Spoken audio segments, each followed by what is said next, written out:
Olá pessoal, aqui é o professor José Maurício trazendo para vocês novas aulas sobre tecnologia. Essa é a nossa aula 2, que vai trazer mais assuntos sobre infraestrutura de tecnologia da informação. Nessa aula, na primeira parte, vamos falar sobre a classificação das redes de comunicação. Mais uma vez, eu gosto sempre de reiterar a necessidade de verificarem o nosso conteúdo em nossa sala de aula virtual, que complementa o tema que é aqui apresentado.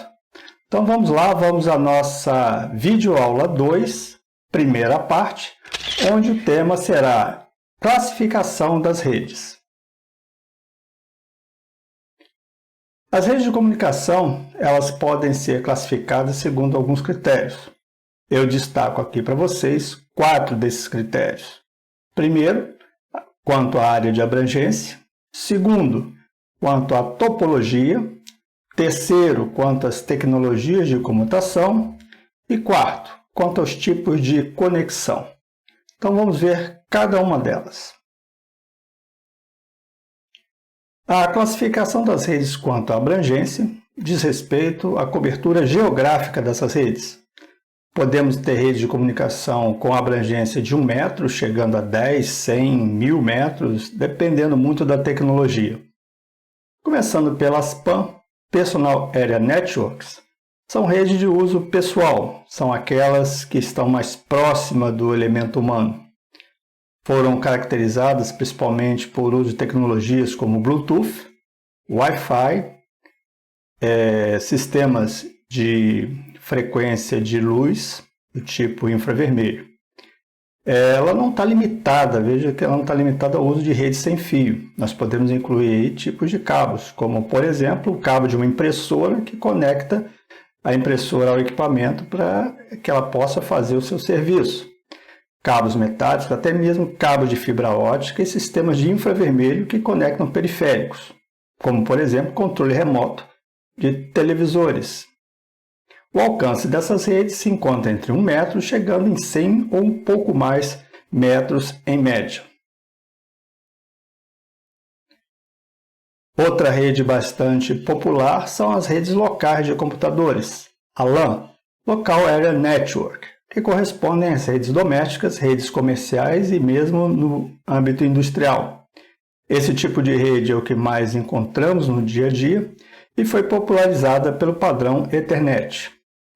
Uma rede local de computadores inclui, além de cabos como o cabo metálico, que é o famoso cabo UTP, também fibra ótica. Também encontramos as versões sem fio, são as Wireless LAN, ou redes locais sem fio. É o tipo de rede ideal para ser usada em edifícios, casas, ambientes industriais, etc. O alcance dessas redes vão em média de 100 metros, chegando um pouco mais ou um pouco menos do que isso, dependendo da tecnologia.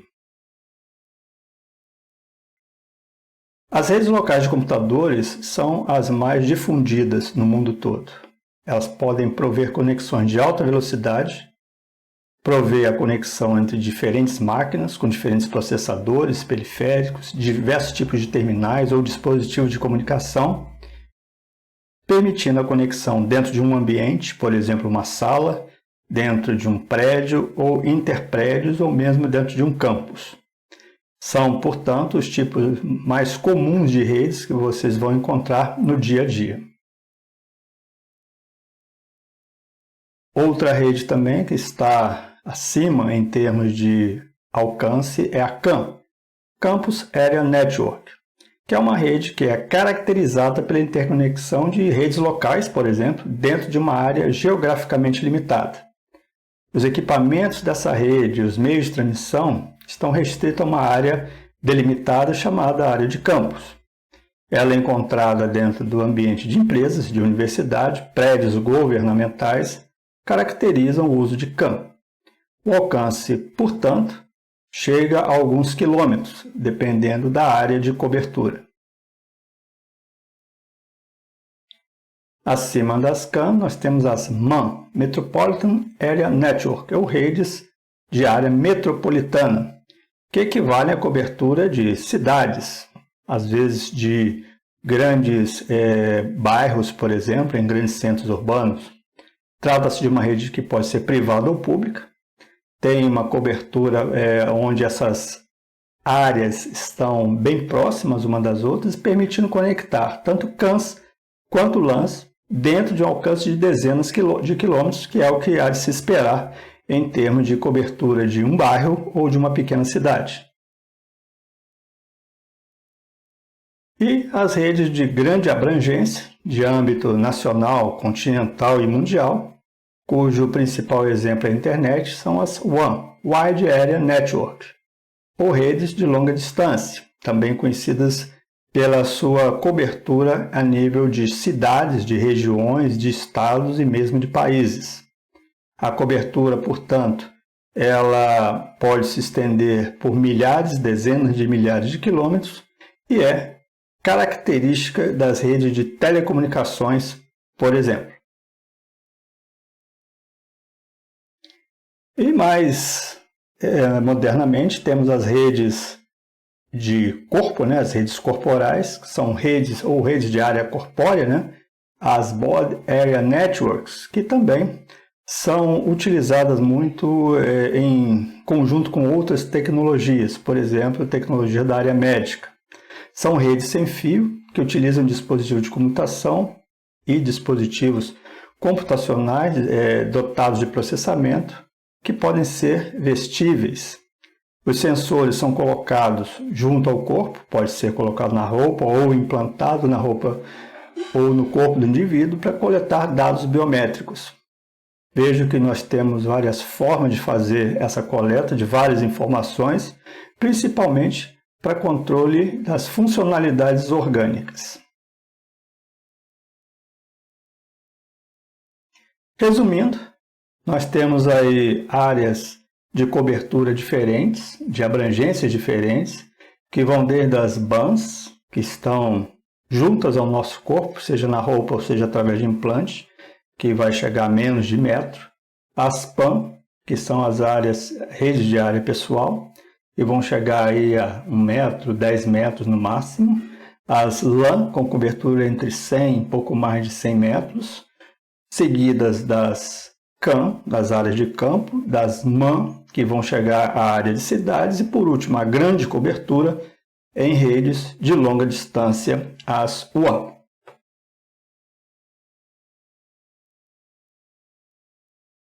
Seguindo a nossa verificação dos nossos critérios, vamos ver a classificação das redes quanto à topologia.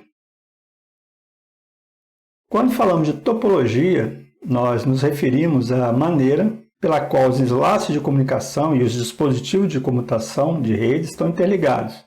Isso aí é que vai prover efetivamente a transmissão de sinal dentro da rede. Então, a topologia faz referência às formas físicas e às conexões lógicas que vão prover a transmissão de sinais dentro de uma rede de comunicação.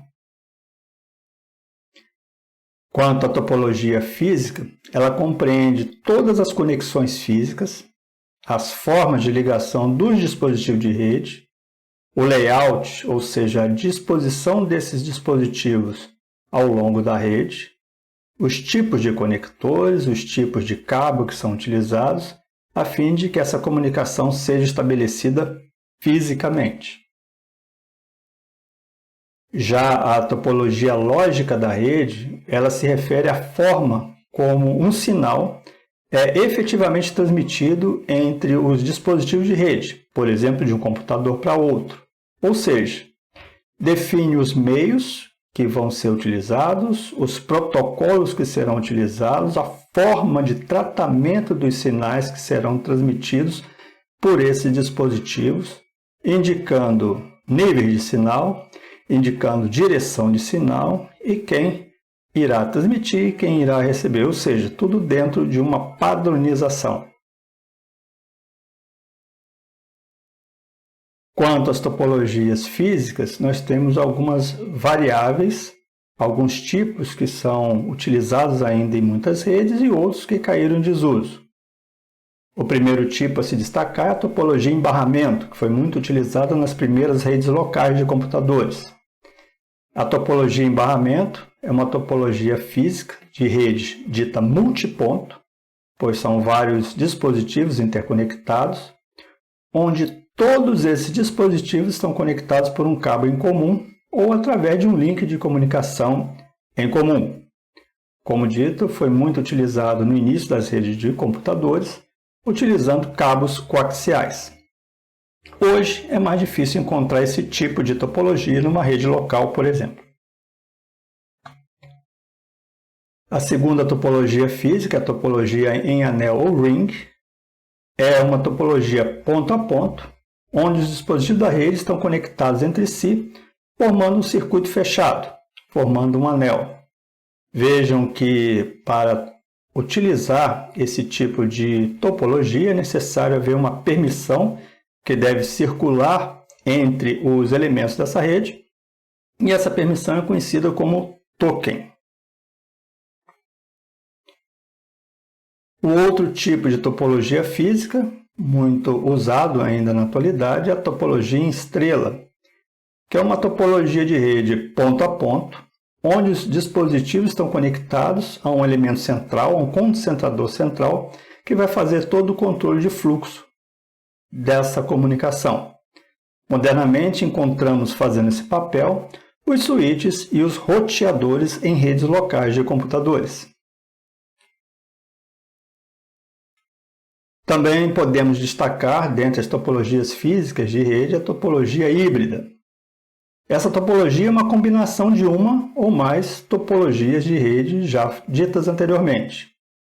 As redes híbridas são as mais comuns e podem utilizar uma combinação de técnicas de comunicação e conexão ponto a ponto ou multiponto. É o tipo de topologia mais utilizada em grandes redes de comunicação. Outra topologia largamente utilizada, principalmente em redes de telecomunicações, é a topologia em malha, ou mesh, onde existe uma ligação física direta entre cada um dos nós que compõem essa rede. Ou seja, todos os elementos se comunicam entre si. Por se tratar de algo bastante complexo, tem um custo também elevado e uma complexidade de projeto bastante considerável.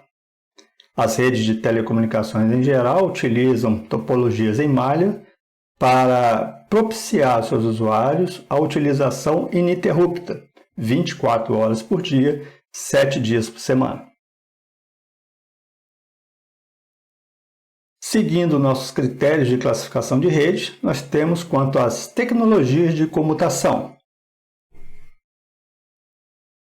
A comunicação de dados ela se dá através da troca de informação entre dois ou mais dispositivos através de um meio de comunicação. Vejam que um simples envio de uma mensagem de um e-mail requer um elemento transmissor, um elemento receptor e um meio de comunicação. Então é necessário se estabelecer regras, se estabelecer protocolos para que aconteça essa troca de informações, que essa mensagem seja transmitida do transmissor e ela chegue corretamente ao elemento receptor. As tecnologias de comunicação utilizam, em termos de comutação, ou seja, a forma de transmitir essas mensagens, transmitir essas informações, utilizam circuitos, que é estabelecido durante a conexão, a transmissão e recepção de mensagens, utiliza mensagens, que são os conteúdos de informação que serão transmitidos. As mensagens podem trafegar de forma não segmentada, através de pontos que constituem a rede de comunicação. E temos também a comutação de pacotes, onde a mensagem pode ser transmitida de forma segmentada entre os pontos que constituem a rede de comunicação. Então, temos basicamente 3 tipos de comutação: comutação por circuito, comutação por mensagens e comutação por pacotes. Se considerarmos um sistema básico de comunicação, vemos que ele possui 5 elementos. O primeiro e mais importante é a mensagem, que pode ser constituída de texto, números, figuras, áudio, vídeo, qualquer tipo de combinação desses elementos se constitui uma mensagem. Temos o emissor, que é o dispositivo que envia a mensagem. Pode ser um computador, pode ser qualquer outro tipo de estação de trabalho, qualquer outro dispositivo eletromecânico, pode ser mesmo um telefone, uma câmera de vídeo, enfim, uma fonte que vai produzir e enviar a mensagem. E nós temos o receptor, que é aquele dispositivo que recebe a mensagem, que também pode ser um computador, uma estação de trabalho, um telefone, uma câmera de vídeo, enfim. Ele deve ser capaz de receber e decodificar a mensagem enviada pelo emissor. Temos também o meio físico, que é o caminho físico, também conhecido como canal, por onde passa a mensagem que é dirigida do emissor para o receptor. Para controlar todo esse fluxo, para ordenar a forma como essa mensagem é transmitida, nós temos as regras, nós temos os protocolos. Portanto, o protocolo é um conjunto de regras que envolve códigos, por exemplo, que governam a comunicação. O protocolo representa um acordo entre os dispositivos que se comunicam dentro da rede.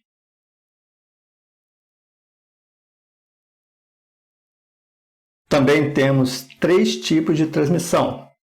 Podemos ter transmissão num único sentido, ditas transmissão simplex, transmissão em 2 sentidos, não simultaneamente, ditas half duplex, e temos também as transmissões em ambos os sentidos, simultâneas, chamada full duplex.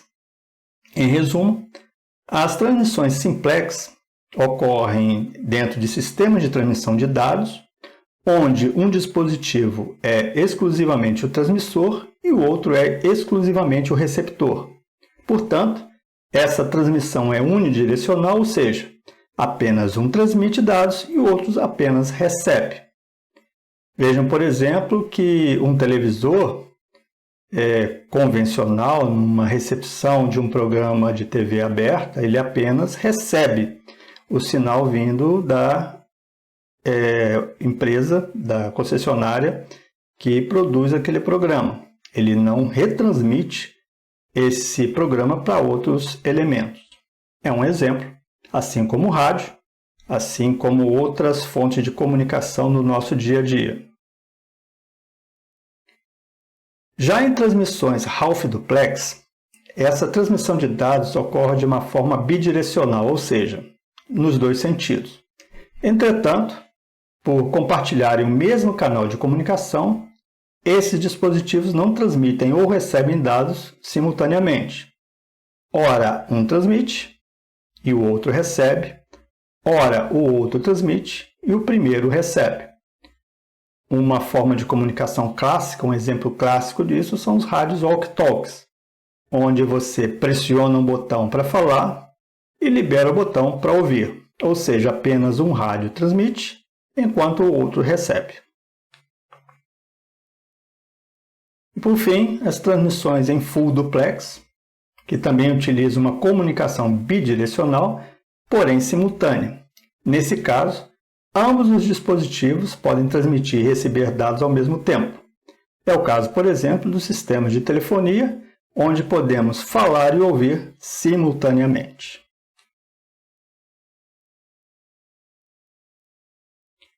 Por fim, dentro desses critérios de classificação de rede, vamos falar sobre os tipos de conexão. Temos basicamente 3 tipos de conexão: as conexões em unicast, as conexões em multicast e as conexões em broadcast. As conexões em unicast elas envolvem a comunicação somente entre 2 entidades, um transmissor e um único receptor. Já as conexões em multicast, elas estabelecem uma comunicação ponto-multiponto, onde um elemento é capaz de se comunicar com outros elementos, outras entidades da rede, mas não todas as entidades dessa rede. Vejam que existe um grupo de elementos que recebem, que estão aptos a esse tipo de conexão. E por fim, as conexões em broadcast, que é a comunicação entre todos os elementos da rede. A conexão em broadcast, por exemplo, é a característica das televisões, das sinais das emissoras de televisão, onde a emissora transmite para todos aqueles que estão sintonizados na sua frequência. As conexões em multicast nós podemos considerar uma sala de aula, onde dentre o conjunto de alunos de uma escola, por exemplo, os alunos que estão dentro daquela sala são os únicos que recebem as informações vindas do professor. E na comunicação unicast, ou seja, de 1 para 1, nós temos aí, por exemplo, uma comunicação telefônica entre uma pessoa falando e outra pessoa ouvindo. Também temos outros exemplos. Nas comunicações unicast, nós temos a navegação na web e plataformas cliente-servidor, onde uma estação cliente solicita o serviço a uma estação servidora dentro dessa estrutura de rede para que possa transacionar, para que possa receber as informações que necessita dentro daquele intervalo de tempo. Para as conexões em multicast, nós temos também o streaming de vídeo, onde uma estação servidora oferece o acesso para um determinado conjunto de assinantes, por exemplo, que vão receber aquele sinal, que vão receber aqueles dados referentes àquele vídeo específico. Somente os assinantes ou somente as pessoas habilitadas à comunicação com aquele servidor receberão esse sinal de streaming.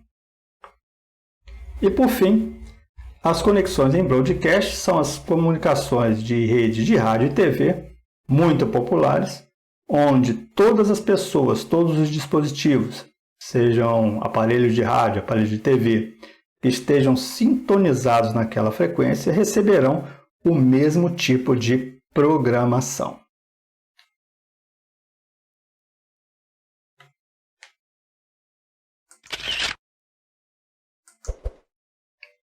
Bom, pessoal, espero que tenham gostado do conteúdo. Peço a vocês aí para darem um like lá no nosso canal, fazerem sua inscrição, isso ajuda bastante na divulgação do nosso material. E mais uma vez, reitero a necessidade de verificarem em nossa sala de aula virtual o material que complementa o conteúdo que foi aqui apresentado para vocês. Espero vocês na nossa próxima videoaula. Um abraço a todos. Até lá!